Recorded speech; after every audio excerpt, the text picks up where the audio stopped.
Buenas tardes. A continuación nos permitimos dar el parte médico relacionado con la COVID-19 en el estado de Yucatán. Adelante, doctora Claudia. Gracias, doctor.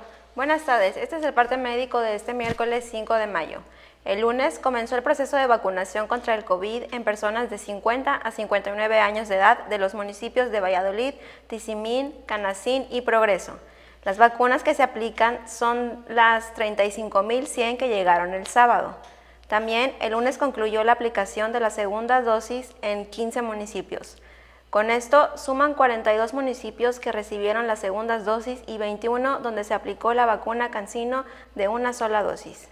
Como se ha señalado, en la reapertura económica los datos más importantes son la ocupación hospitalaria y los ingresos diarios. El día de hoy tenemos 153 pacientes en hospitales públicos. 33.156 pacientes ya se recuperaron, no presentan síntomas ni pueden contagiar. Esta cifra representa el 87% del total de contagios registrados, que es 37.811.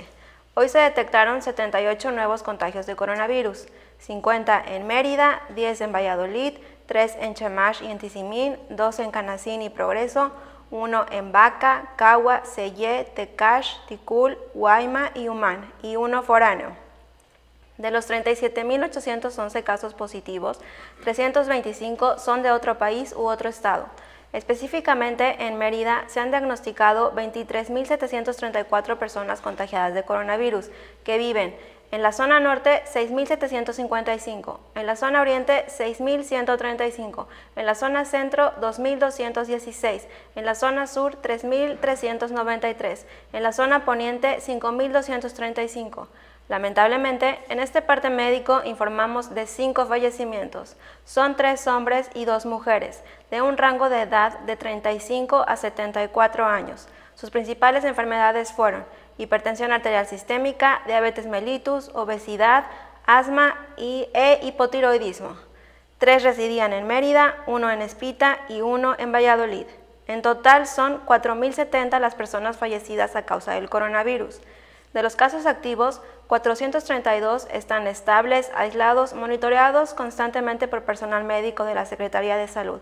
Presentan síntomas leves. Como ya se mencionó, 153 de los casos positivos están en hospitales públicos y en aislamiento total. Hay otros pacientes a la espera de diagnóstico. El rango de edad de los casos es de 1 mes a 99 años. Los indicadores semanales de nuestro semáforo estatal de salud marcan color amarillo. Como se ha informado, el semáforo estatal de salud se va a dar a conocer cada 15 días con la finalidad de homologar fechas de presentación con el semáforo quincenal del gobierno federal. Este es el reporte del día de hoy, doctor. Muchas gracias, doctora. Les estaremos actualizando e informando este parte médico todos los días por este mismo medio. Muchas gracias.